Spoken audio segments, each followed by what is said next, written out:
Welcome to the BartenderHQ.com podcast with me, Eden-Sangwell, and on this week's show we're going to be talking about the Golden Mauritius competition. We're going to be talking a little bit about Halloween menus and what you should be doing on the run-up to Christmas. So let's get on with this week's show. Welcome to the BartenderHQ.com podcast. Find us on Facebook and Twitter at BartenderHQ.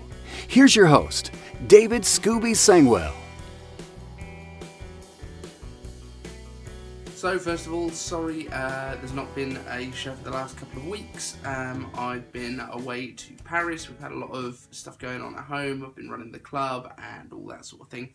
No, it's not an excuse. I'm going to try and make sure we can get these a little bit more consistent again because I kind of miss talking to you guys. But if there's anything that you want me to cover on the show, you know what to do. Give me an email over at david@bartenderhq.com, and I would love to answer your questions, or drop me a message down in the comments section if you're watching on YouTube, or just send me a message through the website over at bartenderhq.com. So over the last couple of weeks I've been travelling around the UK to the different heats for the Gold of Mauritius Rum Mixology competition, which was held in association with the guys over at Trilogy Beverages. And basically they asked me, because I'd done some work with them before and we'd had a chat about some of the stuff that they were doing down at the Imbibe conference, they asked me to go to each of their heats and be a consistent judge. Now, there were 3 heats that were held around the country for the Gold of Mauritius competition, which were up in Manchester, down in London, and finally here in Birmingham, which is where I'm based. We managed to get all of those in just before I went off to Paris for a week, which was lovely with the family. And at these competitions we had some really, really good drinks, great quality of drinks that were being made by the bartenders. A lot of new bartenders who haven't entered mixology or cocktail competitions in the past, so it's great to see some new talent being sort of brought through by this competition. Now, for the Gold of Mauritius comp, there was a limit of 6 ingredients put on each recipe. Now, that did include your garnishes, which all needed to be edible. It included, you weren't allowed to kind of pre-make any ingredients, so there were no infusions of like homemade syrups or anything like that, because the whole point of this is to actually make replicable cocktails that can be made at any bar, and it's stuff that doesn't need to be too complex, and we're trying to kind of create new classics. So our Manchester heat took place at the Cane and Grain in the northern quarter of Manchester. Then we headed down to London to Clerkenwell and Social, and we had 3 bartenders down there making their cocktails up for us. Some very, very nice drinks. And then finally we headed over to Island Bar in Birmingham, which is well known for being one of the more sort of flair-oriented bars in the city. Which was really cool. We even had their general manager putting a drink forward there. The winner, though, actually came from Nottingham at that heat, so he'd had to travel down to us. But some brilliant drinks and absolutely superb drinks at every heat, and congratulations to every bartender involved. The final was held down at the Rumfest in London last Sunday. And congratulations to our winner, Chris, who was at the Manchester heat. His drink was crowned overall the winner by a celebrity panel of judges, including the master distiller, Frederick, from Gold of Mauritius. So what were some of the trends that were going on in these cocktails that we saw over the 3 heats? Well, one that I noticed at 2 different heats, and 2 kind of different approaches, but biscuit flavours. So we had Gary at the Birmingham heat and Daniel, I believe it was, at the London heat. Both created biscuit-oriented drinks, one using Ovaltine malt, the other using actual lotus biscuit paste. All of these recipes, by the way, will be over on bartenderhq.com, so if you want to check any of these out with the full recipes, click over to there, and they're not all live yet, but they will be going live over the next week or so. So that was one really interesting kind of trend. I'd not seen biscuity cocktails particularly before, other than like your Fridays Oreo cookie stuff, like the Barnum and Baileys and that sort of thing. The other one down in London, there were 2 drinks, both based on the kind of classic whiskey sours recipe. One with, one without eggs, and that kind of thing. So that was nice to see a couple of different variations there.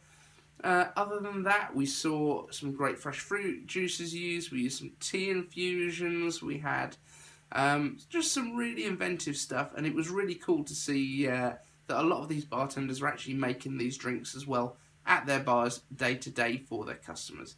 The whole point with these cocktail competitions is obviously the brand, in this case Golden Mauritius, is looking to get more awareness of their drinks. So if you can come to a cocktail competition like this and say, well, this is a drink that I'm making every day for my guests at X bar or Y bar, that's always going to get you more attention because you're really pushing this brand.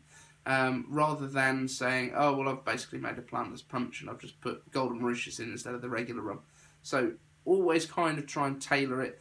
And a lot of the bartenders, I mean, they came in, they'd brushed up on their history, they knew the history of Mauritius, they knew the ports, they knew the capitals, they knew what the kind of industries were, they knew the population, and all of this stuff really goes to show that these bartenders put a huge amount of work in to actually knowing their stuff about these drinks, and also about the flavours, the nuttiness in the Golden Mauritius rum, which is a dark rum, which I said to begin with had got a real dark chocolatey flavour to it.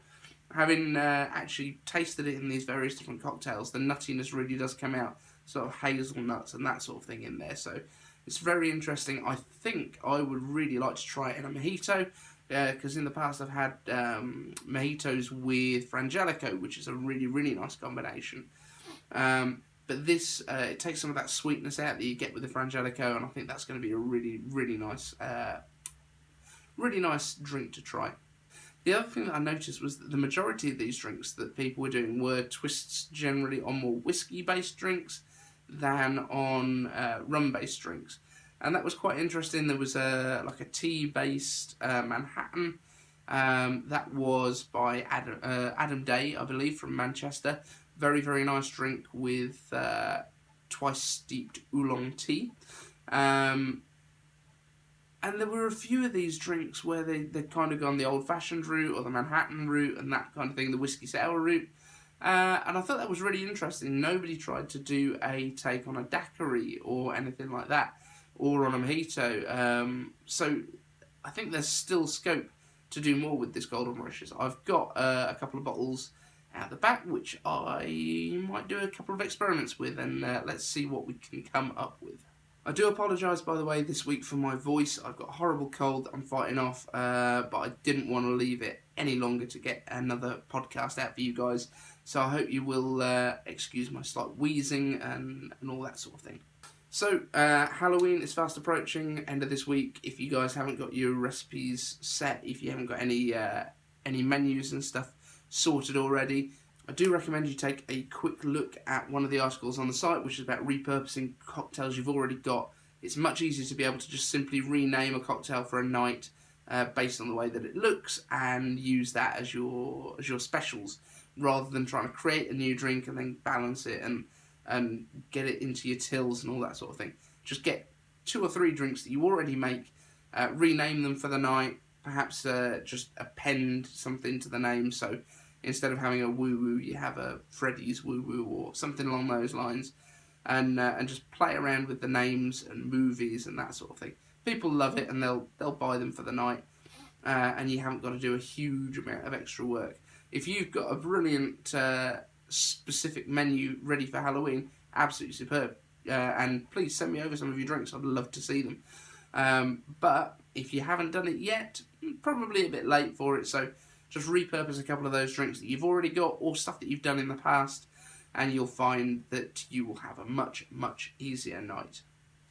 The other thing I just wanted to touch upon today is, because obviously I'm working currently with a 1980s themed retro nightclub, we've had a huge amount of extra attention through social media and that sort of thing, because of Back to the Future Day, which was on Wednesday the 21st.